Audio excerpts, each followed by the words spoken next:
Hello everyone, welcome to Telugu family times. నేను సిద్ధార్థ్. నా పేరు సంధ్య. ఎలా ఉన్నారు అందరూ? అందరూ కూడా చాలా చాలా చాలా బాగున్నారు అనుకుంటున్నాము. అలాగే బాగుండాలని కోరుకుంటున్నాము. ఇన్ని రోజులు మేము చేసిన షార్ట్స్ కి చాలా మంచి రెస్పాన్స్ వచ్చిందండి. మీ అందరూ కూడా ఎంజాయ్ చేసి మాకు చాలా చాలా సపోర్ట్ చేశారు. దానికి first of all thank you so much. ఈ షార్ట్ జర్నీలోంచి లాంగ్ జర్నీ ఫార్మాట్ లో కూడా ఎంటర్ అవుదామని ఫిక్స్ అయ్యాము. అండ్ మా ఈ లాంగ్ జర్నీని మేము ఒక మంచి ట్రావెల్ సిరీస్ తోటి స్టార్ట్ చేద్దాం అనుకుంటున్నాం. అది ఎక్కడికంటే Malaysia. Malaysia is truly Asia అంటారు కదా. చిన్నప్పటి నుంచి నేను కూడా అదే వింటూ పెరిగాను. అప్పటి నుంచి కూడా మలేషియా ఎప్పుడు వెళ్ళాలా అని వెయిట్ చేసేదాన్ని. అండ్ ఫైనలీ ఇప్పుడు ఆ మూమెంట్ వచ్చింది. అండ్ మలేషియాలో మేము చూసిన ప్రతిదీ కూడా మీకు కళ్ళకి కట్టినట్టు చూపించాలనుకుంటున్నాము. అండ్ ఈ ట్రావెల్ జర్నీ అనేది మేము బెంగళూరు నుంచి స్టార్ట్ చేస్తున్నాం అండి. బెంగళూరు నుంచి చెన్నై రీచ్ అవుతాము. చెన్నై రీచ్ అయిన తర్వాత చెన్నై నుంచి నెక్స్ట్ డే బయలుదేరి కొల్లంపూర్ మా ఫ్లైట్ ఉంది. సో ఈ ట్రావెల్ సిరీస్ లో ఫస్ట్ వీడియో వచ్చేసి మేము బెంగళూరు నుంచి చెన్నై ఎలా ట్రావెల్ చేసాము, మధ్యలో ఏమేం ప్లేసెస్ చూసాం అనేది మీకు ఫస్ట్ వీడియోలో చూపిస్తాము. అండ్ మా షార్ట్ వీడియో ఫార్మాట్ లో మీరు మాకు ఎంత సపోర్ట్ చేశారో అదే విధంగా ఈ లాంగ్ వీడియో ఫార్మాట్ లో కూడా మాకు ఇంతే సపోర్ట్, ఇంతే ఆదరణ వస్తుందని మనస్ఫూర్తిగా కోరుకుంటూ ఈ ట్రావెల్ జర్నీని స్టార్ట్ చేద్దాం.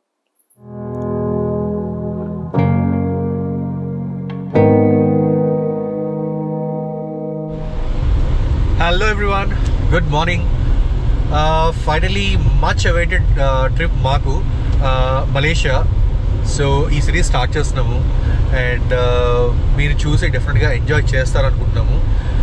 ప్రస్తుతం అయితే మార్నింగ్ బెంగళూరులో అరౌండ్ 7:30కి బయలుదేరాము అండ్ ఇప్పుడే తమిళనాడు బార్డర్ కూడా క్రాస్ అయిపోయాం అనమాట. క్రాస్ అయ్యి వీఆర్ ఆన్ ది వే. ఇదేంటంటే మేము ముంబై హైవేలో వెళ్తున్నాము. ఫస్ట్ బెంగళూరు నుంచి చెన్నై రీచ్ అయ్యి ఈరోజు చెన్నైలో నైట్ హాల్ట్ అండ్ రేపు మార్నింగ్ మాకు చెన్నై నుంచి మలేషియా కులాలంపూర్కి ఫ్లైట్ ఉందన్నమాట. సో ఈరోజు అయితే ఆ target is to reach Chennai. ఇక్కడ నుంచి అరౌండ్ 367 కిలోమీటర్స్ బెంగళూరు నుంచి. సో మార్నింగ్ ఇందాక చెప్పినట్టు 7:30కి స్టార్ట్ అయ్యాము. కర్ణాటక బార్డర్ దాటి తమిళనాడులోకి ఎంటర్ అయ్యాను అండ్ ఇప్పుడే హొజూర్ దాటిపోయాను. నెక్స్ట్ కృష్ణగిరి తర్వాత వెల్లూరు నుంచి పెరుంబుదూర్ నుంచి చెన్నై. సో మనం జర్నీ అంతా ఎలా ఉంటుందనే చూద్దాము. అండ్ వీడియో స్టార్ట్ చేసే ముందే ఒక లైక్ ఇవ్వండి సో దట్ మాకు చాలా సపోర్ట్ చేసిన వాళ్ళు అవుతారు. సో యా, దిస్ ఇస్ సంధ్య. మా ట్రిప్ అంతా ఎంజాయ్ చేయండి. ఈరోజు నుంచి చాలా ఎక్సైటింగ్గా చూపిస్తాం అనమాట. మేము మా కళ్ళతో ఏం చూస్తున్నామో మీకు అదే చూపిస్తాం. అండ్ ఈ సిరీస్ని మా షార్ట్స్కి మీరు ఎలా సపోర్ట్ ఇచ్చారో అలాగే ఈ వీడియో సిరీస్ కూడా మీరు ఎలా సపోర్ట్ ఇస్తారని ఆశిస్తున్నాను. సో రూట్ చూడండి ఎలా ఉంటుంది ఏంటనేది, జస్ట్ ఎంజాయ్. మధ్యలో ఏమన్నా ఇంపార్టెంట్ విషయాలు వస్తే చూపిస్తాం. యాక్చువల్లీ ఇక్కడ నుంచి వెల్లూరు రీచ్ అయిన తర్వాత వెల్లూరు గోల్డెన్ టెంపుల్ మీ అందరికీ తెలిసే ఉంటుంది, చాలా చాలా ఫేమస్ అనమాట. వెల్లూరు టెంపుల్ వెళ్దాము అనుకుంటున్నాను. అంటే నేను వెళ్ళేటప్పటికి మధ్యాహ్నం ఏమన్నా అయితే క్లోజ్ చేస్తారో లేదనేది నాకు తెలీదు. అక్కడికి వెళ్ళి ఓపెన్ ఉంటే మాత్రం మీకు డెఫినెట్గా వెల్లూరు గోల్డెన్ టెంపుల్ చూపిస్తాను. So just keep watching. పొద్దున్నే జర్నీ అని బిగిన్ అయితే కనుక ఫస్ట్ వేసేది ఆకలి. దట్టు ఇలాంటి తమిళనాడు రీజియన్స్కి వచ్చామంటే టిఫిన్స్ చాలా బాగుంటాయి. అలాగే మేము కూడా one of the famous chain of restaurants in తమిళనాడుకి వచ్చాం. అదే అడియార్ ఆనంద్ భవన్. ఇక్కడ మేము బ్రేక్ఫాస్ట్ చేసేసి మళ్ళీ మా జర్నీని రెజ్యూమ్ చేస్తాం చెన్నైకి.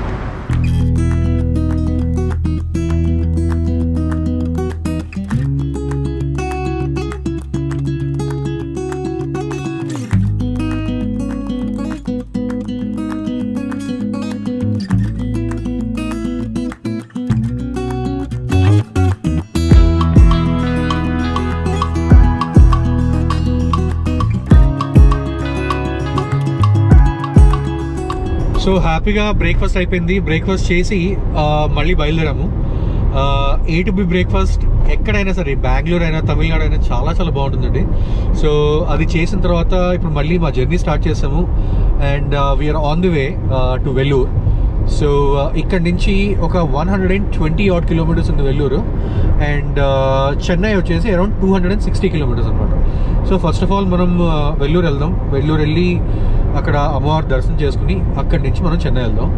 సో కృష్ణగిరి దాటిన తర్వాత ఒక చెన్నై రూట్ వస్తుంది, అంటే దాటిన వెంటనే మనం లెఫ్ట్ తీసుకోవాలన్నమాట.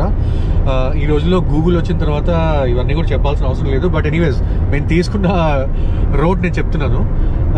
సో ఇది వెల్లూరు అండ్ చెన్నై హైవే. ఇక్కడ నుంచి మనం వెల్లూరు వెళ్ళి అక్కడ దర్శనం చేసుకుని మిగతా విషయాలన్నీ మీకు చెప్తాను. సో దారిలో రూట్ కూడా చాలా చాలా బాగుంది, చాలా ప్లెజెంట్గా ఉంది.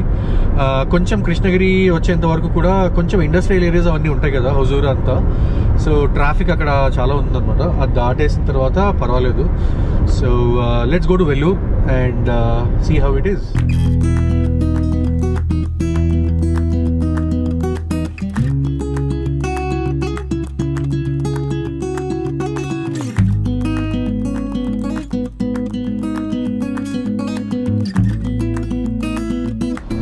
సో ఫైనలీ చెన్నై హైవేలో ఒక 149 కిలోమీటర్స్ ఇంకా చెన్నై ఉంది అనగా మనకి ఇక్కడ ఒక రైట్ టర్న్ కనిపిస్తుంది కదా, ముందు మీకు సిగ్నల్స్ కనిపిస్తున్నాయి చూడండి.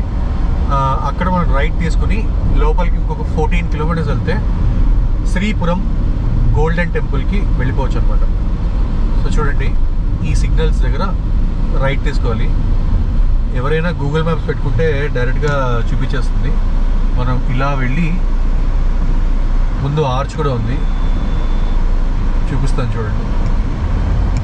సో ఇక్కడ ఆర్చ్ కనిపిస్తుంది కదా, ఈ ఆర్చ్లోంచి పైన అమ్మవారు కనిపిస్తున్నారా. సో ఇది ఎంట్రన్స్ అనమాట. ఇక్కడ నుంచి మనం ఇంకొక 13 కిలోమీటర్స్ వెళ్తే టెంపుల్కి వెళ్ళిపోవచ్చు. ఇక్కడ వరకు కూడా మంచి హైవే అండి, చెన్నై హైవే. బట్ ఇక్కడ నుంచి సింగిల్ రోడ్, ఎక్కువ డిస్టెన్స్ ఏం కాదు. బట్ ఒక 25-30 కిలోమీటర్స్ పడుతుంది, ఎందుకంటే చిన్న రోడ్ కాబట్టి. ఇక్కడ నుంచి వెళ్ళి టెంపుల్ ఎలా ఉంది ఏంటి దాని విశేషాలంతా అక్కడ మాట్లాడుకుందాం. బెంగళూరు నుంచి ఇంచుమించు ఒక 4 hours డ్రైవ్ తర్వాత మనం తిరుమలైకోడి అనే ఈ ఊరికి చేరుతాం అనమాట. ఇది వెల్లూరు నుంచి 10 kilometers డిస్టెన్స్ లో ఉంటుంది. ఇక్కడ మనకి శ్రీపురం అని కూడా అంటారు, ఎందుకంటే ఇక్కడ అమ్మవారి గోల్డెన్ టెంపుల్ ఉంది కాబట్టి. మనం జనరల్ గా ఇండియాలో అమృత్సర్ లో గోల్డెన్ టెంపుల్ చూసుంటాము, కానీ సౌత్ ఇండియాలో గోల్డెన్ టెంపుల్ అంటే దట్టు అమ్మవారిది అంటే ఇక్కడ వెల్లూరు దగ్గర ఉంది. ఇప్పుడు మనం ఆ టెంపుల్ లోపలికి వెళ్ళిపోయి టెంపుల్ డీటెయిల్స్ ఏంటో, దర్శన టైమింగ్స్ ఏంటో, ఎలా ఉందో అన్ని చూద్దాం పదండి. శ్రీ అంటే అమ్మవారు, పురం అంటే నివసించే స్థలం. శ్రీపురం అంటే అమ్మవారు నివసించే స్థలం అని అర్థం. శ్రీపురం ముఖద్వారానికి కొన్ని మీటర్ల దూరంలోనే మనకి ఎంతో వైభవంగా ఉండే శ్రీ వరసిద్ధి వినాయక స్వామివారు ఇలా దర్శనమిస్తారు. చూసారా, వెండితో కప్పబడిన విగ్రహం ఎంత వైభవంగా కనిపిస్తుందో. ఇదేనండి శ్రీపురం ముఖద్వారం. ఇక్కడి నుంచే ప్రతి భక్తుడు కూడా లోపలికి ప్రవేశిస్తారన్నమాట. దీని నిర్మాణానికి నారాయణి అమ్మ అనే స్వామి నేతృత్వం వహించారు. అతనినే శక్తి సిద్ధ అనే పేరుతో కూడా పిలుస్తారన్నమాట.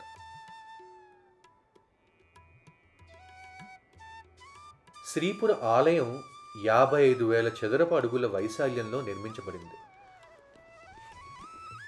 దీని గర్భగుడి సుమారు 1,500 కేజీల అసలు సిసలైన బంగారంతో చేసిన మందపాటి రేకులతో కప్పబడి ఉండడం చేత దీనికి బంగారు గుడి అని పేరు వచ్చింది. ఆలయ ఆవరణ మొత్తం నక్షత్ర ఆకారం గల ప్రాంగణంతో ఆవరించబడి ఉంటుంది. గుడిలోకి ప్రవేశించే దారి పొడవున భగవద్గీత, ఖురాన్, బైబిల్, గురు గ్రంథ్ సాహిబ్ నుంచి సేకరించిన శ్లోకాలు పొందబరిచి ఉంటాయన్నమాట.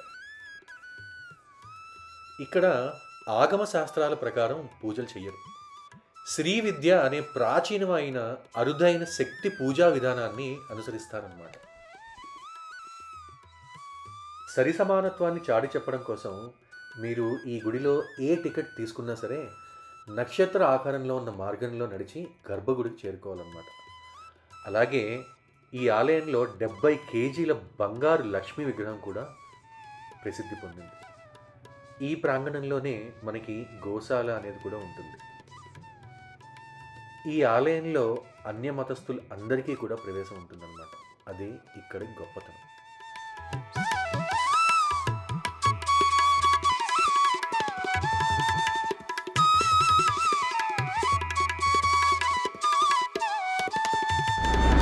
అమేజింగ్ ఎక్స్పీరియన్స్ అంటే నిజంగా అసలు లోపల ఉన్నది ఒక అద్భుతం అనే చెప్పచ్చు. లోపలికి వెళ్ళాక ఆ మండపం కానీ గర్భాలయం కానీ ఆ గోల్డ్ ప్లేటెడ్ గుడి అంతా కూడా చాలా అంటే చాలా బాగుంది. అది మీకు స్పిరిచువల్గానే కాదు విజువల్గా కూడా మంచి ట్రీట్ అండ్ అమేజింగ్ ఎక్స్పీరియన్స్. ఇది ఒకళ్ళు మళ్ళీ లైఫ్లో ఎక్స్పీరియన్స్ అయ్యి తీరాల్సిందే. అమ్మవారి గుడి చుట్టూ ఉన్న కోనేరులో ఉన్న అలల నుంచి వచ్చే ఆ రిఫ్లెక్షన్ అంతా కూడా టెంపుల్ మీద పడి అద్భుతంగా ఉంది. అండ్ మిట్ట మధ్యాహ్నం వేళ కూడా అక్కడ పక్షుల కిలకిల శబ్దాలు వినిపిస్తూనే ఉంటాయి మనకి. అక్కడికి వచ్చే ఒక చల్లటి గాలి నిజంగా మనం అనుభూతి చెందాలి. అమ్మవారి ఆశీర్వచనం మన మీద పడుతుందా అన్నట్టు అనిపించేలాగా ఉందన్నమాట ఎక్స్పీరియన్స్. నిజంగా ఒక పాజిటివ్ వైబ్. మనం జీవితంలో ఎన్ని కష్టాలున్నా మర్చిపోతాం, అలాగే జీవితం మీద మనకు మంచి హోప్ కూడా అక్కడ ఏర్పడుతుంది. This is the best place to visit if you're feeling dull అని చెప్తాను నేను. అలాగే ఇక్కడికి వచ్చాక ఈ ప్లేస్ చూసాక ఎంత ప్రశాంతంగా ఉంటుందంటే అంత ప్రశాంతంగా ఉంటుంది. అండ్ ఇప్పుడు నేను దారిలో వెళ్తున్నాము, చెన్నైకి వెళ్తున్నాము. ఇప్పుడు ఆ దారిలో గుడిలో మేము ఎక్స్పీరియన్స్ అయిందంతా కూడా మీకు ఎక్స్ప్లెయిన్ చేస్తాను. అలాగే దర్శనం ఎలా, వాటి టికెట్ డీటెయిల్స్ అన్ని కూడా షేర్ చేసుకుంటాను. మాటల్లో చెప్పలేని ఎక్స్పీరియన్స్ అండి ఇది. డెఫినెట్గా మీరు వచ్చి మీ అంతటా మీరే చూస్తే నేను చెప్పేది చాలా తక్కువ అనిపిస్తుంది మీకు కూడా. మనం టెంపుల్ లోపలికి ఎంటర్ అయిన వెంటనే మెయిన్ ఎంట్రన్స్ నుంచి 2-3 ఎంట్రన్స్లు ఉన్నాయి, బట్ మెయిన్ ఎంట్రన్స్ నుంచి బయట లోపలికి వెళ్ళాలన్నమాట. అక్కడికి వెళ్ళిన తర్వాత చాలా హెల్ప్ డెస్క్ ఉంటాయి. ఆన్ టాప్ ఆఫ్ ఇట్ ఒక 4 to 5 varieties of ticket ranges ఉన్నాయి. 150, 300 అండ్ 500 అని 1000 అని. ఫ్రీ దర్శన్తో కాకుండా 150 రూపీస్ అంటే కొంచెం ఎర్లీగా వెళ్ళొచ్చు. On top of it 300 rupees ticket అంటే అమ్మవారి ముందు వరకు వెళ్తాము. 300 రూపీస్ టికెట్కి హారతి ఇస్తారనమాట. మేమైతే 500 రూపీస్ టికెట్ తీసుకున్నామండి. మాకు సంధ్యకి నాకు 1000 రూపీస్ అయింది. లోపలికి వెళ్ళిన తర్వాత లక్కీగా ఈరోజు ఎక్కువ రష్ లేదు. మండే ఈరోజు ఎక్కువ రష్ లేదు. దానివల్ల ఏమైందంటే హ్యాపీగా అమ్మవారి ముందు కూర్చోబెట్టారు. మేము వెళ్ళిన టైం ఎగ్జాక్ట్గా హారతి టైం అనమాట. మధ్యాహ్నం 12 to 1 మధ్యలో హారతి ఉంటుంది. ఆ హారతి టైంలో కూర్చున్నాము. డిఫరెంట్ వెరైటీస్ ఆఫ్ హారతులు చేశారు అమ్మవారికి. అదంతా చూసాము. ఆన్ టాప్ ఆఫ్ ఇట్ అర్చన చేశారనమాట. మాకు ఎంత కనువిందు అనిపించిందంటే మాకు చాలా బాగుంది. చాలా చాలా చాలా అసలు నాకైతే 2 కళ్ళు చాలేసింది. ఎంత హ్యాపీ అసలు విగ్రహం మీద అమ్మవారికి ఉన్న జ్యువెలరీ, అసలు మండపము, గర్భాలయం సూపర్ అంటే సూపర్. అసలు మీరు అసలు ఆ ఎక్స్పీరియన్స్ వేరండి, మీరు చూసి తీరాల్సిందే. ఇందాక సంజయ్ చెప్పినట్టు కోనేరు మధ్యలో టెంపుల్ ఉంటుంది అనమాట. ఆ కోనేరులోంచి వాటర్ రిఫ్లెక్షన్ అంతా బంగారం దాని మీద పడి అసలు చాలా చాలా బ్యూటిఫుల్ గా ఉంది. మాటల్లో చెప్పలేకపోతున్నాను నేను. ఐడియల్ గా అయితే నైట్ టైం గానీ, ఎర్లీ మార్నింగ్ గానీ, ఈవినింగ్ టైమ్స్ లో విజిట్ చేస్తే కనుక లైటింగ్ ఉంటుంది కదా, ఆ లైటింగ్ లో ఇంకా అసలు చాలా అంటే చాలా బాగుంటుంది. మేము నెక్స్ట్ టైం ప్రాబబ్లీ ఆ టైం కి విజిట్ చేయడానికి డెఫినెట్ గా ట్రై చేస్తాం. ఈవినింగ్ టైమ్ లో వస్తే అడ్వాంటేజ్ ఏమవుతుందంటే, అంటే సన్సెట్ టైమ్ లో వస్తే మార్నింగ్ టైమ్స్ చూడొచ్చు అమ్మవారిని. On top of it night time lights వేసిన తర్వాత ఎలా ఉంటుంది అనేది కూడా చూడొచ్చు. 2 ఎక్స్పీరియన్స్ చేయొచ్చు. అండ్ టెంపుల్ సాయంత్రం నైట్ 8 o'clock వరకే ఉంటుంది. సో ఆ లోపల మనము వస్తే బెటర్. గుడ్ ఎక్స్పీరియన్స్ అండి. అలాగే లోపలికి వెళ్ళంగానే మీకు వెండితో చేసిన వినాయకుడు స్టాచ్యూ కూడా కనిపిస్తుంది. అది 1700 kgs ఆఫ్ వెండితో తయారు చేశారు. 1700 kgs ఆఫ్ సిల్వర్ విగ్రహం చేశారని కాదండి, దాంట్లో ఉన్న ఫీచర్స్ కూడా చాలా క్రిస్ప్ గా ఉన్నాయి. అంటే ఆ విగ్రహం చూస్తేనే మీకు అసలు దేవుడి ఎక్స్ప్రెషన్స్ కానీ అవన్నీ కూడా బాగా కనిపిస్తాయి అనమాట. అంత బాగున్నాయి.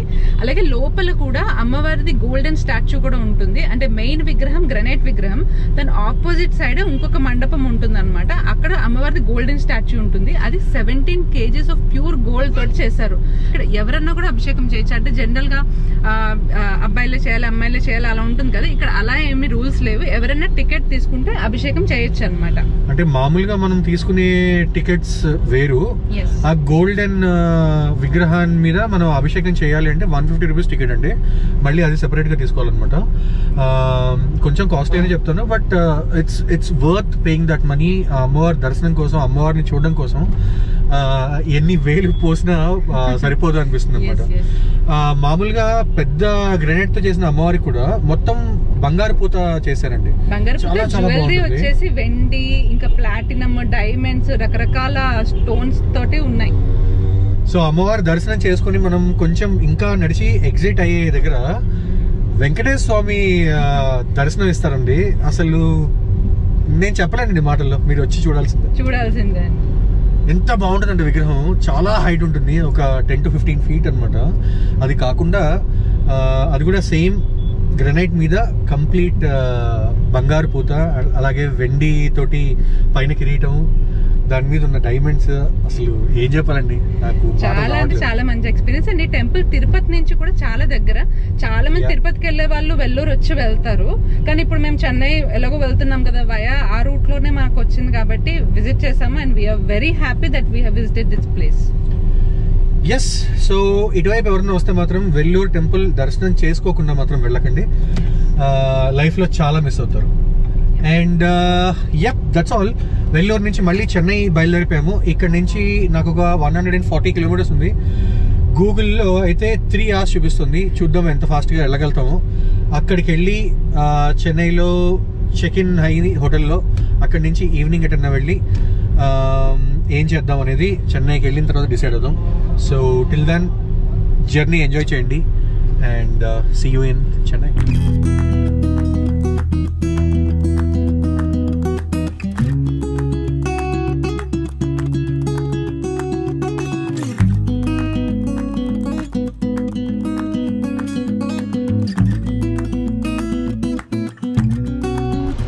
వెల్లూరు దాటిన తర్వాత రోడ్ ఉందండి చెన్నై వచ్చే వరకు. ది వర్స్ట్ రోడ్ ఎప్పుడు చూడలేదు ఇలాంటిది. ఎంత వరస్ట్గా ఉందంటే వెల్లూరు నుంచి అరౌండ్ 135 ఎంతో చెన్నై అనమాట, 135-140. But it is taking more than 3.5-4 hours. And ఇంకా నాకు 45 కిలోమీటర్స్ ఉంది. ఎంత కన్ఫ్యూజింగ్గా ఉందండి రోడ్డు. మొత్తం పాట్ హోల్స్, అదే ఏదో వర్క్ జరుగుతుంది రోడ్ అంతా. చాలా చాలా వర్స్ట్గా ఉంది. సో ఎవరైనా వెల్లూరు వస్తే మాత్రం, వెల్లూరు నుంచి చెన్నై వెళ్ళాలంటే బీ ప్రిపేర్డ్. ప్రాబ్లీ ఇంకొక 1-2 సంవత్సరాలు వేసంగా ఈజీగా పడుతుంది. ఫైనల్లీ చెన్నై రీచ్ అయిపోయాము. చాలా అంటే చాలా ట్రాఫిక్ ఉంది. ఈ ట్రాఫిక్ లోనే ఇంచుమించు ఒక 20 కిలోమీటర్స్ మాకు కవర్ చేయడానికి 1 hour పైన పట్టింది. ఇది చెన్నై ట్రాఫిక్ వదిలేసింది. వెల్లూరు నుంచి 4 hours, 140 కిలోమీటర్స్, 4 hours. బాగాలేదు. Oh horrible journey. Yes, so tired. Room కి అయితే వచ్చేసాము. అంటే ప్రాబ్లీ ఎందుకలా అయిందంటే, మనం డైరెక్ట్ గా బెంగళూరు నుంచి చెన్నై కొట్టేస్తే అది కొంచెం డిఫరెంట్ రూట్. మనం వెల్లూరు కొంచెం టర్న్ చేసాం కదా. బట్ వెల్లూరు వెళ్ళి మంచి పని చేసాం. చాలా మంచి ఎక్స్పీరియన్స్ అయితే. మస్ట్ విజిట్ అండి. లైఫ్ లో ఒక్కసారైనా టెంపుల్ విజిట్ చేసి దర్శనం చేసుకోండి. చాలా చాలా చాలా హ్యాపీ అనిపిస్తుంది. ఓకే, ఎనీవేస్ రూమ్ కి వచ్చాం కాబట్టి రెస్ట్ తీసుకోవాలి. నాకైతే ఇంకెక్కడికి వెళ్ళి ఓపిక లేదు, ఎందుకంటే మాకు రేపు ఒక బిగ్ జర్నీ మేము స్టార్ట్ చేయబోతున్నాం, మీ అందరికీ చెప్పినట్టు. సో అది సంగతి. అండ్ మీరు చూసారంటే ఇది మా short glimpse of our room. చాలా బాగుందండి రూమ్ అయితే. సో మా పొట్టిది అయితే అప్పుడే ఇక్కడ ఉన్న మిల్క్ ప్యాకెట్ సాచెట్స్ అన్ని ఓపెన్ చేసి తినడం కూడా మొదలు పెట్టేసింది. సో యా, ఫైనలీ ఈ చెన్నై వరకు జర్నీ మీకు నచ్చింది అనుకుంటున్నాను. నచ్చితే మాత్రం తప్పకుండా ఒక థమ్స్ అప్ ఇవ్వండి. అలాగే కొత్తగా ఛానల్లోకి ఎవరైనా వస్తే మాత్రం సబ్స్క్రైబ్ చేయకుండా వెళ్ళొద్దు. సో నెక్స్ట్ వ్లాగ్స్ అన్ని చాలా చాలా చాలా ఇంట్రెస్టింగ్గా ఉండబోతున్నాయండి. ఎందుకంటే మా మెయిన్ జర్నీ స్టార్ట్ అవుతుంది కులాలంపూర్, మలేషియా. అండ్ మలేషియా రీచ్ అయిన తర్వాత కులాలంపూర్ కాకుండా మేము ఇంకొక ప్లేస్ కూడా వెళ్తాము. అది ఏంటి అనేది అక్కడికి వెళ్ళిన తర్వాత రివీల్ చేస్తాము. సో నెక్స్ట్ వ్లాగ్స్ అన్నీ కూడా డెఫినెట్గా చూడండి, డెఫినెట్గా ఎంజాయ్ చేస్తారు మీరు. సో ఈ వీడియోలో అయితే ఇంతే. మళ్ళీ నెక్స్ట్ వీడియోలో కలుద్దాం. Till then keep smiling and enjoy your life. Bye-bye, take care, signing off.